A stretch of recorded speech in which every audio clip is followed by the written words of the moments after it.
Everyone say hi. Everyone say hi.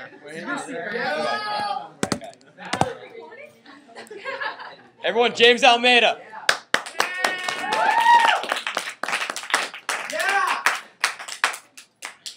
Okay, my essay was The Ritual of Fast Food by Margaret Visser. I was spinning wheel. Okay. Okay. Just want you guys to think about this question while you're listening to my presentation. When you eat at a fast food restaurant establishment, do you walk in with a predetermined expectation for what the food there is supposed to taste like? Do you have like high expectations, low expectations? Do you think about like, do you imagine what the food's going to be like before you even eat it? I want to start off with a quick SOAP analysis.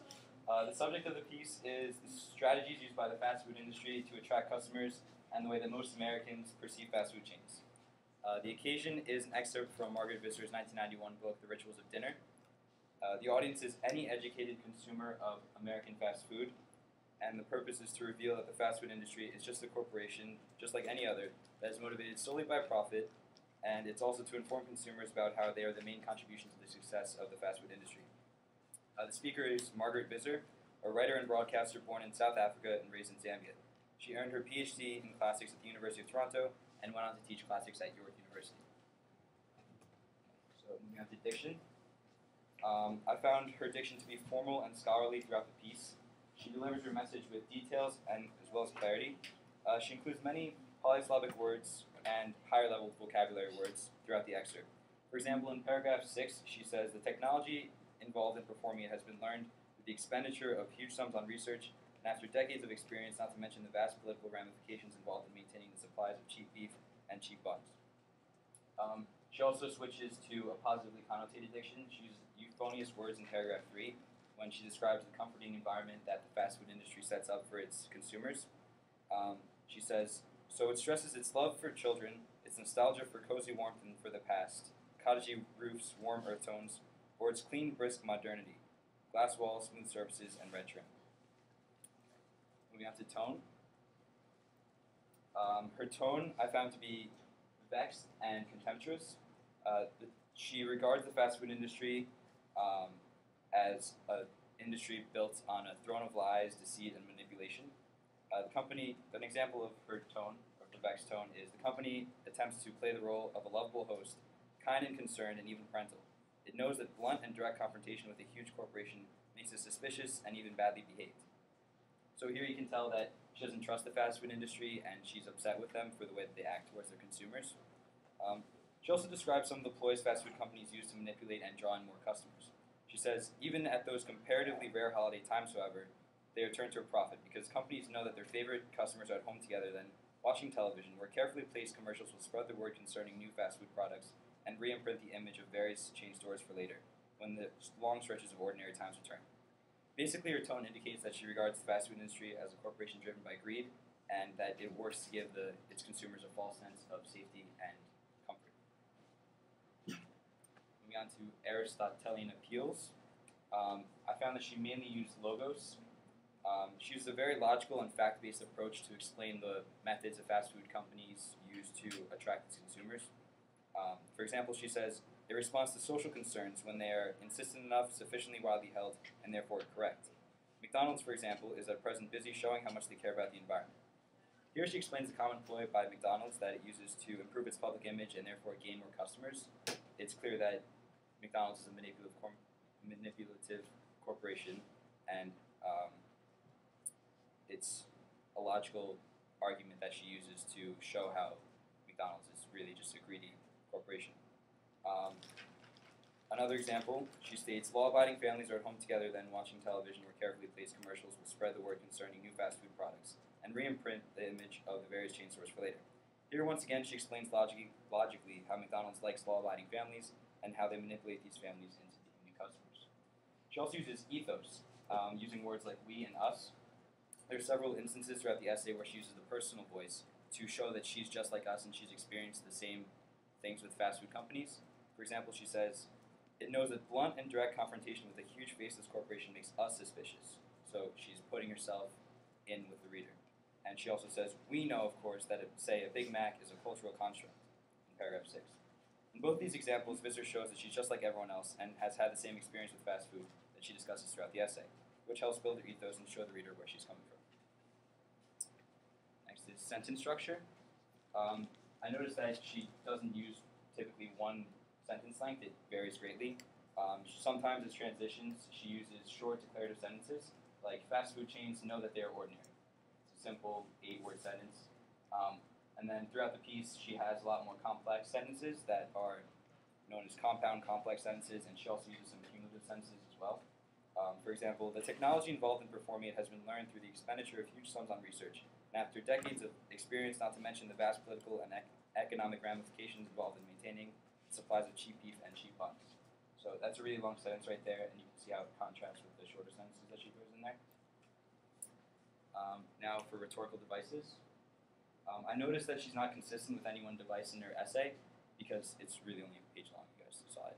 It's kind of short. So she uses several different rhetorical devices once or twice throughout the piece. So the first one I saw was an ace indenton. In paragraph 1, she says, they are happy to pay for the safely predictable, the convenient, the fast, and ordinary. So she ignores the conjunctions in this sentence, she takes them out, and she does this so that it becomes one idea, one single idea. She is stating that although the desires of consumers may all seem different, they're all essentially the same when it comes to what they want from a fast food company. And she makes this one idea because it's the central idea of her essay that keeps coming up again and again. Next is a polysyndenton. In paragraph 2, she says, such an outlet is designed to be a home away from home, on the highway or anywhere in the city, or for Americans abroad.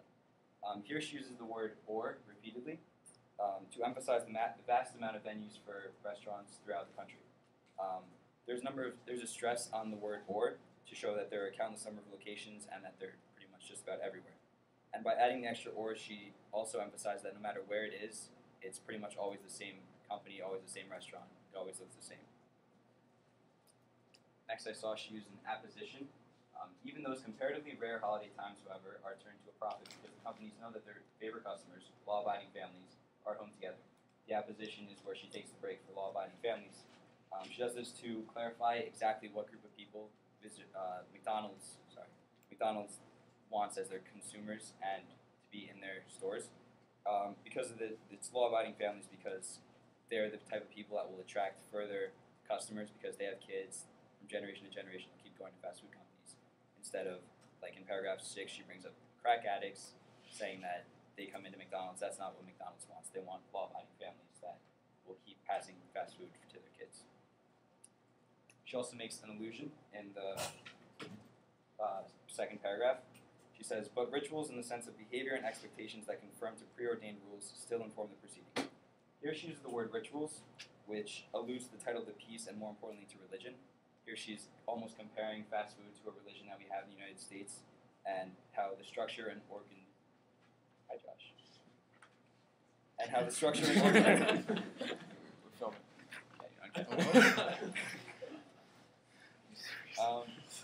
So basically she's saying that the structure and organization of fast food companies and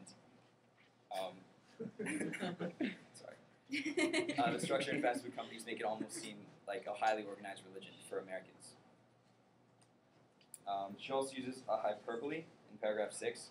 She says, supplying a hamburger that adheres to perfect standards of shape, weight, temperature, and consistency, together with selections from a preset list of trimmings to a customer with Main Street precise expectations, is an enormously complex feat. Here she uses several adjectives to exaggerate the expectations that we as consumers have of the fast food industry. Although it seems like an impossible feat, fast food companies have actually succeeded in creating a standard for recreating their food. And as exaggerated as it may sound, these expectations are indicative of what people actually want when they walk into a fast food restaurant. Finally, there's an alliteration in paragraph 6. But these costs and complexities are, with tremendous care, hidden from view.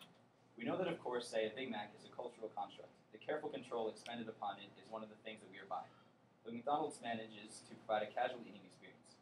Convenient, innocent simplicity is what the technology, the ruthless politics, and the elaborate organization serve to the customer. This is an alliteration. She constantly uses the sound of like the hard C sound with words like complexities, cultural construct, careful control, and convenient. This just shows that McDonald's is basically, all these words can describe McDonald's: careful control, casual complexities, and how it's basically a big manipulative corporation that controls its consumers. So now, do some vocabulary, then we'll read the first one. Right. Conglomerate, a number of different things or parts that are put together to form a whole but remain distinct entities. Our classroom is a conglomerate of people with varied opinions. Thank you. Next, Alex. Ramifications, noun, a consequence of an action or event. Edmund faces severe ramifications from Manisich whenever we have a discussion about women in class. Next, Josh. Demeanor, outward behavior or bearing. Because she has such a quiet demeanor, nobody expected her to burst out so loudly. Thank you. Billy. Ubiquitous, adjective, present, appearing, or found everywhere. Fast food has become a seemingly ubiquitous part of our culture. And last one. Brian. Proprietor, the owner of a business. Unlike those of large corporations, proprietors of small businesses care about the well-being of their customers. And that's it.